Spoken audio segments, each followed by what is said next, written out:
Good morning, everyone. It's a pretty cold day today here in Binghamton, New York. I think it was only like 16 degrees when I got up. And the sun is out, but it isn't helping warm things up because this is upstate New York. And gosh, we know how to do winter here. So this is Yvonne DeVita, and you're watching Smart Women Conversations. My special guest today is Shahrina and Krol. And Shahrina and I don't even remember, Shahrina, where we met, but it was a connection because, first of all, this woman is so smart. Second of all, she's down to earth and approachable, and she greets everyone and treats everyone as if they're her best friend. So this is something that Shahrina does that really warms my heart. So Shahrina, welcome to the show. Thank you, Yvonne. Thank you for having me. Excellent. Ladies and gentlemen, let me tell you a little bit more about this fantastic woman. And for that, because, somewhere along the line, I had to start doing this. I'm going to put my little glasses on, even though there's a glare. But this is so important. You're going to be surprised. Shahrina Ankhi Krol is the owner of Ankhi Krol Law. It's a boutique law firm in New York City. So she lives in New York City. I don't know, Shahrina, I always think of you living in some exotic place. I wish right now, especially. I know. Yeah, a friend of mine recently said, we were talking about success and how to be successful and how some people are perceived as more successful than they are. And she says, yeah, if we were as successful as people think, we'd all have an island in the Caribbean. That would be nice. I know. So Shahrina started the firm at the age of 27. She's received many awards and recognitions for her dedication to the legal field. Notably, she has been elected the Rising Star Super Lawyer, a recognition given to no more than 2.5% of attorneys in each state each year. She's done this for 5 consecutive years. So awesome for that. From the beginning of her career, Shahrina understood the importance of business networking. Throughout her journey of building Ankhi Krol Law from scratch, she attended countless network meetings, events, conferences to expand her business connections. Additionally, because her law firm works exclusively with entrepreneurs, she gained exceptional insight into the needs, wants, fears entrepreneurs experience in business networking situations. She understands that the livelihood we have as entrepreneurs, solopreneurs, people who are in business for themselves, often depends on meaningful, accessible business networking, because she is also an avid entrepreneur. This led her to create something called Meetpreneur, which is a groundbreaking location-based business networking app. And we'll talk more about that in a moment. But Shahrina, I cannot tell you how excited I am to have you, just because you are one of my just favorite people. Oh, thank you so much. And you are one of my favorite people as well. Really? We go back to before Blog Pause to women in the pet industry. Yep. And I mean, you brought your skills as an entrepreneur, as a someone who is working with and understanding and wanting to help entrepreneurs. You brought that to the Women in the Pet Industry Network and Blog Pause. But the thing I want people to understand is that you take networking seriously. Mm-hmm. That was something I learned very early on when we met and we talked. And your business, Ankhi Krol Law, is for entrepreneurs. And I want to hear about the journey sort of. So when did you decide to go to law school, for instance? And then in law school, Tell us some of your experiences there that led you to say, I'm going to work with entrepreneurs. Okay, sure. So believe it or not, Yvonne, I didn't always want to be a lawyer. In fact, I wanted to be an archaeologist for as long as I could Holy, remember. Yeah, and I did excavations in Europe 2 summers in undergrad. That was oh my my major, God. one of my majors, in fact. And I loved it. I did excavations in Viking sites in Denmark for 2 summers. For the first summer, I paid for it. The second summer, I was actually invited back for free because they liked, my passion, I guess, for the topic. I just absolutely loved it. And I realized that, you know, as you grow older, which all of us do if we're lucky, um, the value of an archaeologist really goes down in the field as far as, how long you can go out and actually do the digging. The older you get, the more likely that you'll just be put in a back room to do the research. And that's not where I wanted to be as I grew Oh, older, right? So I wanted to be out there digging, getting my hands dirty, finding the artifacts myself, but that's not the reality of that field. So I realized what I really wanted to do is just to be able to travel and like see things and experience things and understand cultures.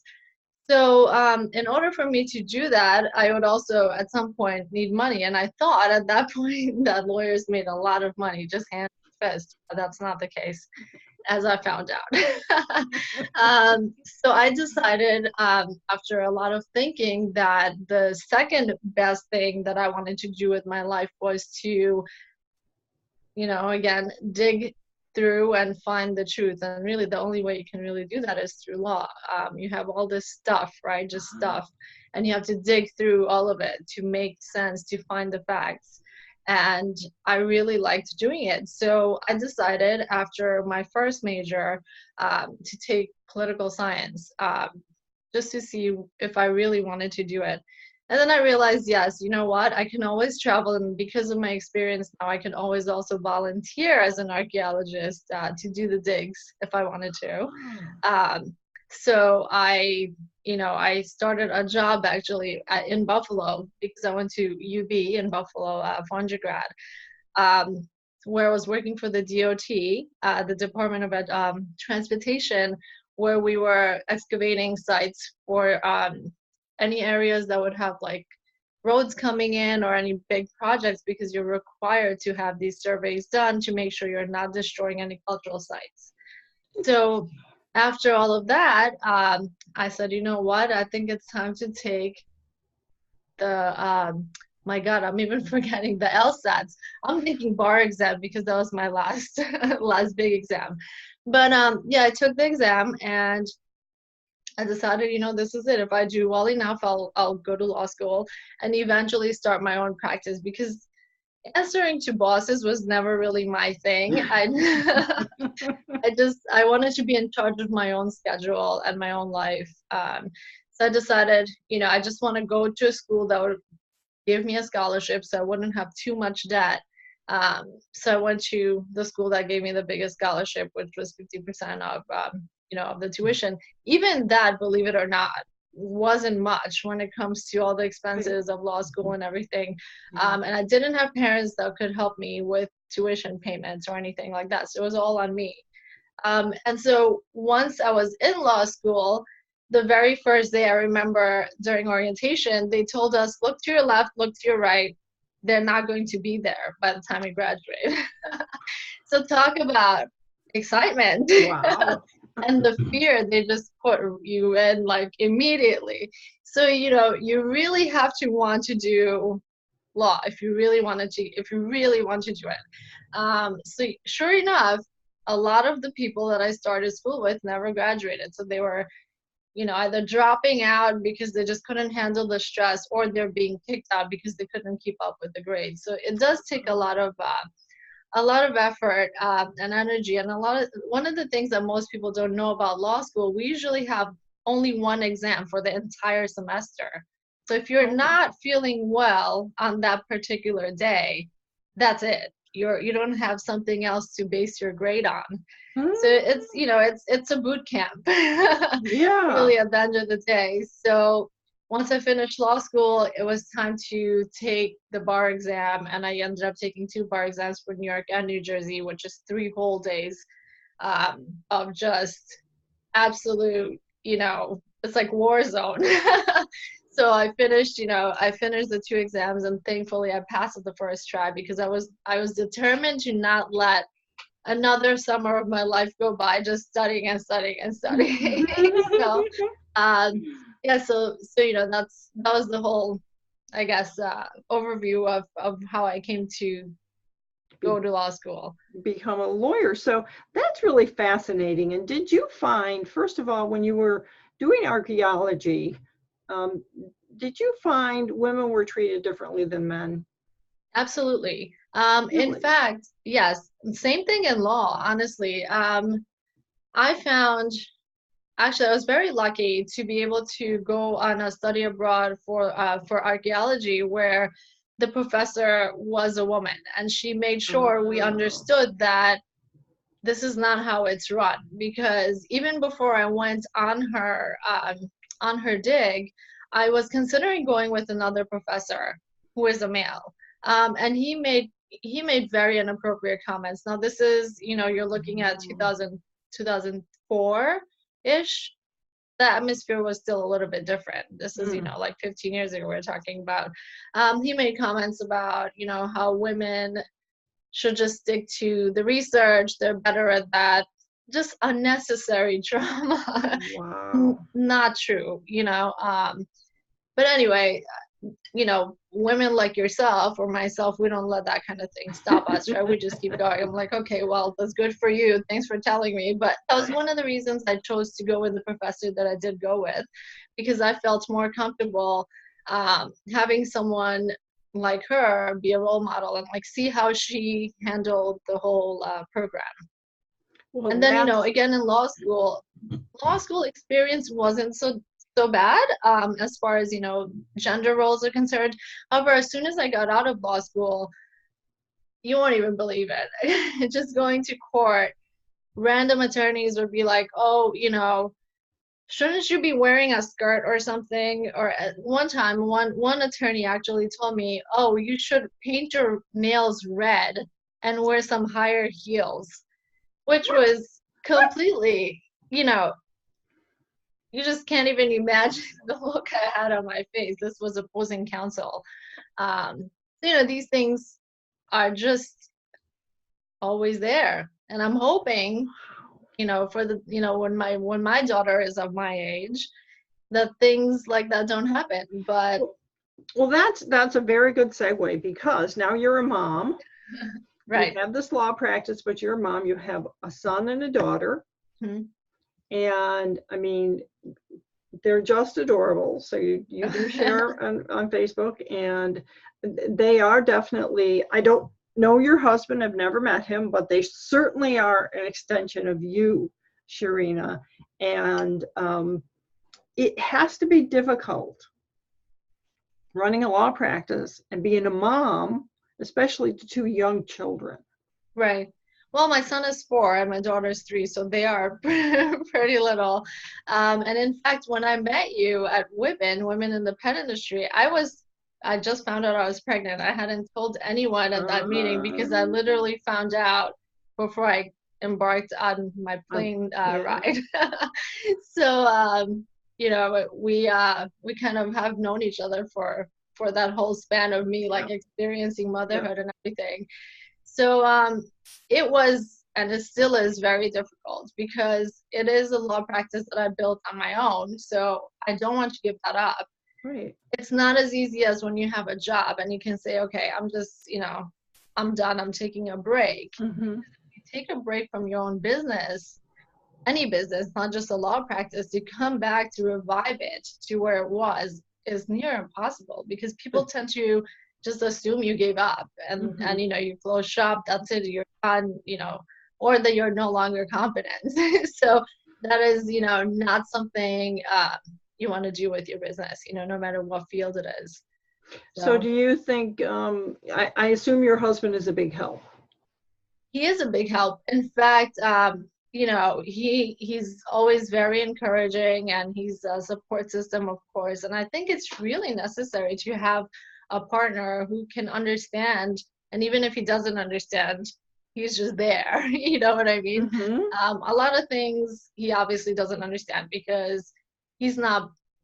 I would even go as far as saying he doesn't have the capacity to understand, because a woman's role in being a mother is completely different, I think, in my opinion, than a father's role, because we do carry on a lot of invisible loads that Mm-hmm. no one Mm-hmm. really knows or talks about. But he is definitely a huge help. He is a great father, and he's you know, just an all-around great partner.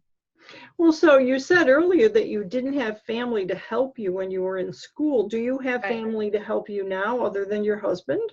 So my parents are in Queens, and they're a little bit older. They both have jobs. I don't want to impose, but they do come whenever they can. My husband's family is in Buffalo, so Hmm. that's pretty far. Yeah, that's a long way. Yeah, so we don't have the luxury of like dropping off kids with, you know, grandparents like a lot of people do. I really wish I did, but but we don't. Well, Uh, everyone knows that my granddaughter and my grandson come to my house from the bus. The bus stops yeah, in front of my house, that's and so they come, amazing. you know, twice a week, Yeah. and it's just wonderful. I like to have them. Last year it was 3 days a week, and I was disappointed it was only going to be 2 days this year. And so yes, that's It's a huge principally help. it's why we Right. moved back to New York. Right, right. And again, you know, one of the huge reasons I started my practice back when I did was to be at a position when I had kids, um, to be able to manage my schedule, to be able to shift my daily schedule if needed. You know, if I wanted to work just the mornings or just the evenings, I could do that. And luckily, I built my practice to a point where I don't need to be in my office all the time to work. I can do a lot of my work from home because I have an established client base, and people trust me, thankfully, to get the work done. There's no difference in the quality of work. If you know, it's even better than what it used to be, but that's because of the time and effort I put into it over the years. So I think, you know, it's a lot about the dedication. You It's can. interesting that you have an office that you Mhm. go to, but you also work at home. And I wonder how many entrepreneurs, um, some people are just better at an office. I'm not Right, saying that you are any or right, whatever, but I'm sure your office is relevant because of the profession hmm that you're in. right. But for myself, I never needed an office. Mhm. I used to go to, we had offices when I was a publisher. Mhm.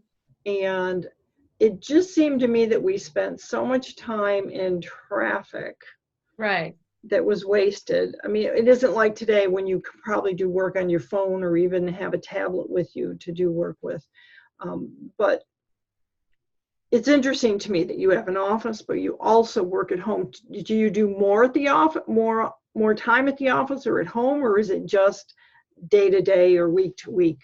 So really, I don't have a set schedule on what days I'm in my office. If I'm meeting with clients, then of course I have to be in an office, right? And we're also required by our, you know, professional rules. If we don't have an office, we have to give the public our home address, which is not going to Ooh, happen. Yeah, so they make our lives really tough as far as, you know, what is allowed and what is not allowed. So by necessity, I definitely need to have an office. But you know, as far as, you know, going into an office every day at 9 a.m. or whatever, if I don't need to be there, honestly, like you said, I get more done without having to, you know, lug all my stuff to the yeah. office and get things done. I do as much as I can whenever I can, which translates to sometimes working all night, all day, and Oh, then, you know, yeah, so that's, and I don't think I'm any different from a lot of my clients who end up working pretty much all day long because it's their business, you know, and you tend to mhm. care more about your business versus when you're working for someone else, Yes. I mean, you're right? the boss, you're in charge, and if you don't deliver to the client, then you're not in business anymore. Right, right. So this brings us to a really great place, that this is where you and I talked last time that you were on the show. And I don't think I ever said the show, but that's all right. People will know. I'll mention it later. But we talked about your app and how it is helpful for small business professionals and entrepreneurs to not waste time at a meeting that somebody doesn't show up at. So tell us more about Meetpreneur. Sure. So I'll tell you a little bit about how I came up with the idea. So, you know, as I said, as we've been discussing, I built my law practice from scratch. So that meant when I started my practice, I didn't have any clients. Unlike a lot of the attorneys who buy a practice from an existing lawyer or law firm. So all those clients get transferred to the, you know, to the new office. Right. I had to get clients literally one by one and build it to the point it is now, which I would have never even imagined back when I started. So I did a lot of face-to-face networking. I went to every networking event that I could go to that I thought was relevant. I, you know, did coffee meetings, never ending, you know, chats. It was great at the time because at that time, that was the perfect thing for me to do for my, you know, for my future business. But as I got busier, and especially after having kids, I no longer had the time or energy, honestly. I'll be very honest with you. I didn't have the energy to meet with people who may not end up becoming a good connection. It doesn't even need to be a business connection, but just someone who is not going to be a very valuable connection. Because if I could preserve that energy, I could, even if I just sat and rested for like 30 minutes, I felt like that was a lot for me.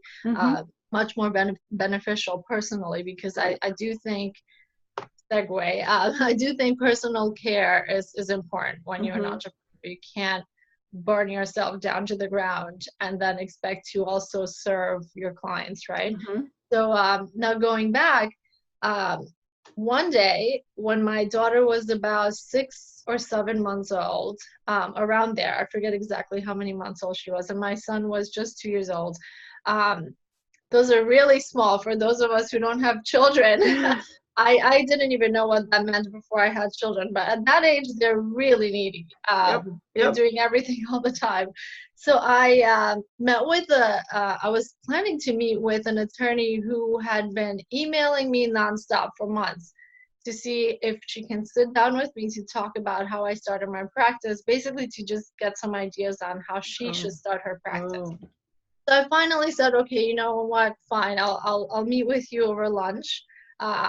For this one day that I had planned to be in my office, you know, with back-to-back clients, I can get everything done. So I went to the lunch location, the restaurant that she recommended, and I was sitting there, and she wasn't there. So I was checking my email, and I had an email from her saying, hey, I'm really sorry, I can't make it. I'm having lunch with my husband instead. I just looked at the screen and I wondered, are you kidding me? First of all, I was trying to do you a favor. But okay. So I had lunch by myself that day, and I wondered if there was something out there like an app that would help me to, you know, make that time more useful, like, you know, to potentially use that time better. So I thought, since there isn't something like that, why don't I create it where I can see people nearby who are also in the same situation, who are able to, I don't know, meet up, have coffee, or whatever the case may be. And then I went even a step further, that for busy professionals, what if we just cut down the chase altogether? Like, what if there was a way that I would be notified every time there was a potential customer looking for someone like myself? So, you know, from there, the idea was born that, you know, there will be this app that will notify you as well. If someone's looking for, let's say, a lawyer, you get a pop-up notification saying, hey, this person's looking for a lawyer. So that way, you know, you cut down the having the coffee or, you know, doing these calls, you can directly communicate with them. So help us understand a little bit more, because I now put myself in your shoes. And I'm going to meet with someone at a local coffee shop, and Mhm. someone texts me and says, can't come for whatever reason. Right. I'm there. I don't want to go home Right. because now that will be extra wasted time. Right. So the app allows me to do what? To find The people. app allows you to look, well, once you turn on the app, you're going to be able to see two things. One is a map view, which shows people nearby within a 50-mile radius. So you can see exactly where they are and look, in comparison to where you are on a map. Then there's also a list view, which places the closest user first, and then you just go down and see, how far everyone is, which users are the closest. It would also tell you which field they're in. It also give you a little bit of a small business card almost. It Oh, tells you, okay. their business and all of that. So before you even talk to them if this is someone that you're interested in. And as an added layer of protection, you have something that's called a handshake. So if you're interested in meeting with someone, you offer the handshake. And if they accept it, then you can start exchanging messages. So I know not a lot, I shouldn't say a lot. A few people in New York City have already done that. They have been testing it out in New York City to see, if it actually works. So they met up because of the app. So, can you still hear me? Wow. Hmm? Oh, I thought the connection was lost. Sorry. It was for 2 seconds maybe it Okay. went out, but it's fine. So this is really phenomenal. We talked a little more detail about Hmm. it, and you've Hmm. had some issues and setbacks and things that happen when Right. you develop something like this. Right. Or I mean, everyone, not everyone, but Blog Pause didn't start and become this wonderful, beautiful business overnight. Right. We put a lot of effort into it. We made our own mistakes and whatnot. So it happens. Being an entrepreneur, being in business for yourself, but Hmm. you and I, as you said earlier, Right. let those things stop us. Right. So I want people listening and the women watching to go back and hear you say that you created it because it wasn't there. You In saw, fact, can I just show you something? I yeah, found this. You'll love this. Do you see it? create the things you wish existed. Yes, yes, yes, There you absolutely. go. I want something like that. Yeah, But so I saw the need, and if it was already out there, I would have been using it. yeah, But it's not so easy to do as I probably have made it sound. I understand there's a lot of funding issues and yeah. hiccups along the way, but expect those things. It's Mhm. not easy to come up with something and have it take off. Well, and don't Um, give up. right. And you just from today's discussion, and we have to wind up now, we're at the end, but Hmm. just from today's discussion, Shahrina, you have embodied what I try to teach my clients is that yes, you can make this thing this big idea you have or this dream, you can make it happen if you put the work in, Right. if you accept that you're going to have stumbling blocks, Right. if you don't let them get you down and don't let Right. things get in you, and you have so completely brought together the ability for a woman to have a family, have a business, create an app. We can talk sometime about how in more detail, because that's a lot of work for anyone. And as you said earlier, women have extra added things that Hmm. are just there that we don't always talk about. And you've handled them so well. So maybe next time we can talk about that, because a lot of women, and even women who don't have small children, Hmm. for instance, they're afraid of how a business is going to change their life, impact their time. What is my husband going to feel? Hmm. Maybe the husband isn't as supportive as our husbands are. But in the end, if it's your dream, if you want to create something that you feel is needed, society doesn't have it, it's not there, I'm going to make it happen. Right. you should do it. Right. And I also think it's really important for entrepreneurs or want, to be entrepreneurs to know that to have it all, that phrase needs to be fluid. You can't have that to have it all definition be the same your entire life. Yeah. For me, when I was in my early 20s, to have it all meant I was traveling all the time. And, I was going to have a house too, and then kids too, and then a business too. But, things need to kind of adjust. That have it all needs to be adjustable along with your life as you progress, because I feel like if it's set in stone, you're setting yourself up for a lot of disappointments. Yes. For example, going back to the same example I just gave, I can't travel all the time, but I do travel when I get the chance, So things have to kind of be on its own balance based on where you are in life. And I think the only thing that's going to allow us to do that is if we are flexible with ourselves. I believe that too. Well, Shahrina, this has been absolutely marvelous. I want to thank you for being on the show again. And this is Yvonne DeVita. You were listening to Smart Women Conversations, which I forgot to mention in the beginning, but I was just so excited to have Shahrina here. I forgot all about what I was doing. I hope you learned a little bit today, because, these shows are designed to help you understand, hey, this person also went through some of these things that I'm going through. And you can make things happen if you have the desire. Thanks, Shahrina. Thank you.